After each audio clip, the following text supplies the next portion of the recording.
Bismillahirrahmanirrahim. Assalamualaikum warahmatullahi wabarakatuh. Bismillah, alhamdulillah, wassalatu wassalamu ala habibillah Sayyidina Muhammad ibn Abdillah wa ala alihi wa sahbihi wa mawalah. Allahumma rabbi syrah lana sudurana wa yassir lana umurana wahlul uqdatan min alsinatina yafqahu aqwalana. Allahumma fakkihna fid din wa 'allimna at-ta'wil. Allahumma alhimna marashid umurina wa a'idhna min shururi anfusina birahmatika ya rabbal alamin. Walhamdulillahi rabbil alamin. Ahlan kepada sahabat-sahabat semua, kita bertemu dalam perkongsian maghrib di mana kita akan membaca dan membicarakan berkenaan tentang kitab Al-Arba'un Al-Khairiyah, 40 hadis yang menceritakan tentang sebaik-baik perkara dan juga amalan. Ahlan kepada sahabat yang berada di ruang komen, pada malam ini kita telah tiba pada riwayat yang ke-68 menceritakan tentang sedekah. Apakah kelebihan sedekah? Jom kita lihat riwayat daripada Hakim bin Hizam radhiyallahu taala anhu. Beliau riwayatkan daripada baginda Nabi sallallahu alaihi wasallam yang mana baginda bersabda. Sabda Nabi, muka surat yang ke-68 untuk sahabat-sahabat yang ada kitab. Muka surat yang ke-68. Sabda Nabi, al-yadul ulya khairum minal yadis sufla wabda biman ta'ul wa khairus sadaqati an zahri ghina wa man yasta'fif yu'iffahu Allah wa man yastaghni yughnihi Allah. Lalu riwayat ini daripada Hakim bin Hizam. Sabda Nabi sallallahu alaihi wasallam, tangan yang memberi, al-yadul ulya maksudnya tangan yang di atas. Tangan yang di atas merujuk kepada tangan yang memberi. Sabda Nabi, tangan yang di atas iaitu tangan yang memberi adalah lebih baik daripada tangan yang di bawah iaitu tangan yang menerima. Maka moga-moga setiap daripada kita menjadi orang yang sentiasa memberi dan bukannya yang menerima. Amin ya rabbal alamin. Lalu daripada sini kita nampak di antara dua orang yang memberi dan menerima, siapakah yang lebih baik? Maka sabda Nabi SAW, orang yang memberi sentiasa adalah lebih baik daripada orang yang menerima. Daripada sini juga datangnya fadilat kelebihan pada waktu itu untuk bersedekah, pada waktu itu untuk berinfak kepada orang yang memerlukan. Seterusnya sabda Nabi SAW, wabda' biman ta'ul. Kita cerita tentang tangan yang memberi lebih baik daripada tangan yang meminta. Daripada sini sebenarnya juga baginda Nabi sallallahu alaihi wasallam nak menggalakkan umat Islam untuk lebih banyak memberi. Walaupun mungkin tak banyak dia ada, tapi berikan sesuatu. Kenapa? Sebabnya perbuatan meminta-minta yang boleh menjatuhkan maruah, boleh menjatuhkan kehormatan diri, sehingga menyebabkan yang memberi itu memberi dalam keadaan terpaksa, maka pada waktu itu adalah tidak digalakkan. Kadang-kala kita minta dalam keadaan memaksa, sehingga kan yang memberi pun terpaksa memberi dalam keadaan terpaksa. Dia memberi dalam keadaan terpaksa, maka pada waktu itu adalah tidak digalakkan.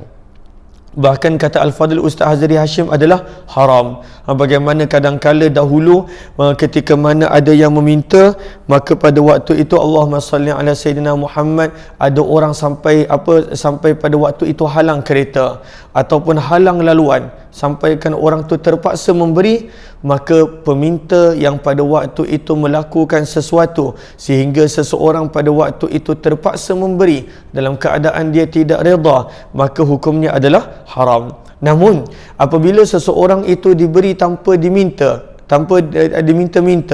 maka pada waktu itu tidak ada masalah, maka ianya boleh menerima tersebut.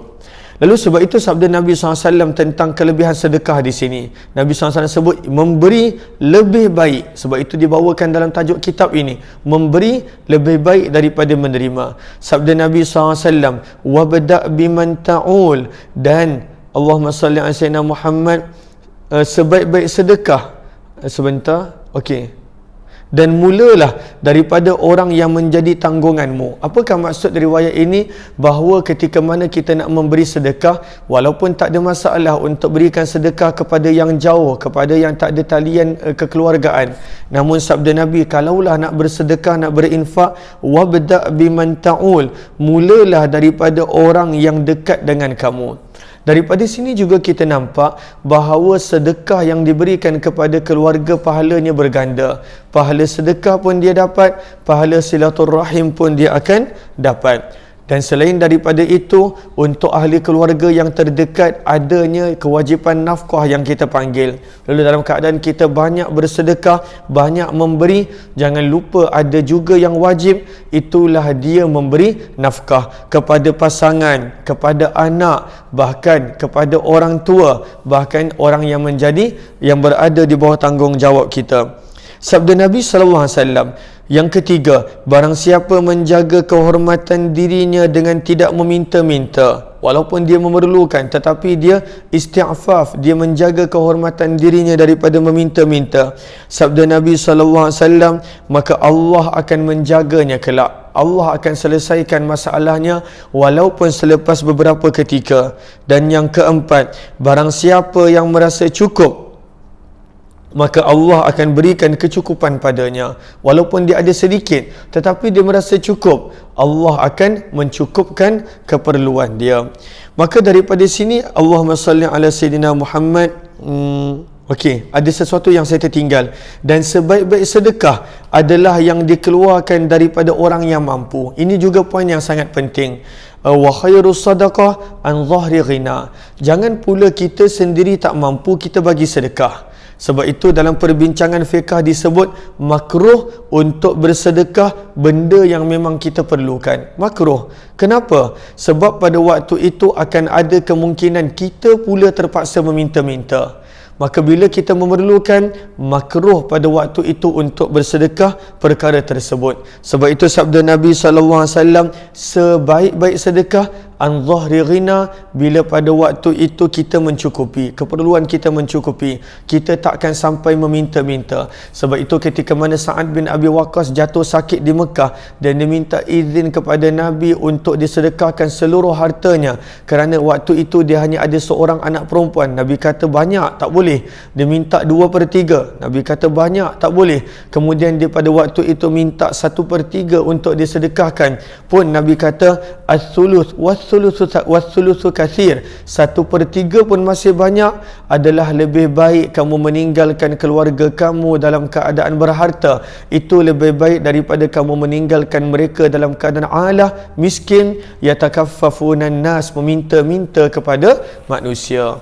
Lalu sebab itu, kadangkala apa yang kita tinggalkan, yang kita berikan kepada keluarga juga adalah sedekah dan juga ada pahalanya pada waktu itu. Okey. Dan kemudian poin yang terakhir kita nampak bagaimana Nabi menegaskan untuk seseorang itu memelihara dirinya. Kalaulah pada waktu itu dia tidak ada sebarang keperluan, maka janganlah dia meminta-minta. Pelihara diri dia, pelihara maruah dia. Bahkan Nabi SAW sebut, wa man yastaghni, dan orang yang benar-benar, orang yang merasa cukup, walaupun zahirnya nampak kurang tapi dia merasa cukup, maka Allah akan berikan kepadanya satu nikmat yang besar, iaitu nikmat merasa cukup daripada dunia. Lalu dia tidak terkejar-kejar dunia.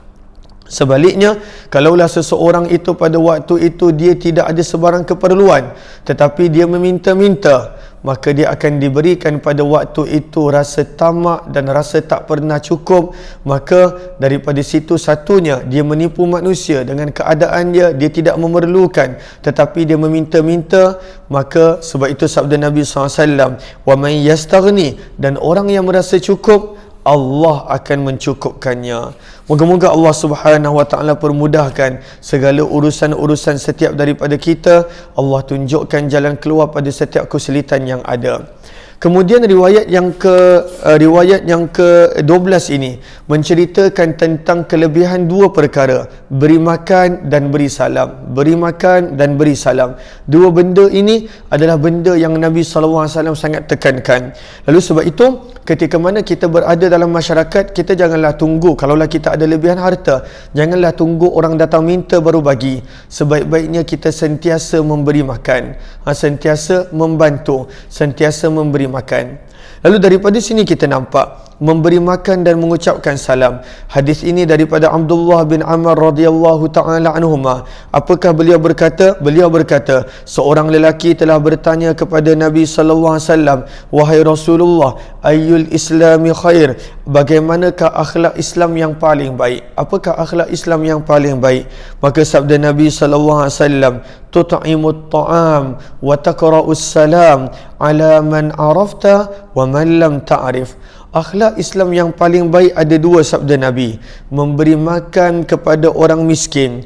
Yang kedua, mengucapkan salam kepada siapa? Kepada orang kenal sahaja ke? Tidak. Sama ada orang itu kamu kenal ataupun orang itu kamu tak kenal. Ini adalah akhlak Islam. Sentiasa memberi makan dan sentiasa memberi salam kepada sesiapa pun. Hadis riwayat Bukhari, Muslim dan juga ada dalam Syu'abul Iman oleh Imam Baihaqi. Lalu daripada sini Islam sedang mendidik kita untuk ada sifat-sifat manusiawi, sifat-sifat kemanusiaan yang tinggi. Lalu Islam bukan sekadar mengatur hubungan kita dengan Allah. Ibadah pada waktu itu, bersedekah bukan sekadar hubungan kita dengan Allah. Namun Islam sebenarnya mengambil berat tentang hubungan kita sesama manusia. Lalu antara perkara yang boleh mengeratkan hubungan antara manusia, yang pertama adalah beri makan. Lalu beri makan kepada siapa yang dituntut, iaitu kepada orang yang memerlukan, kepada orang yang fakir dan juga orang yang miskin.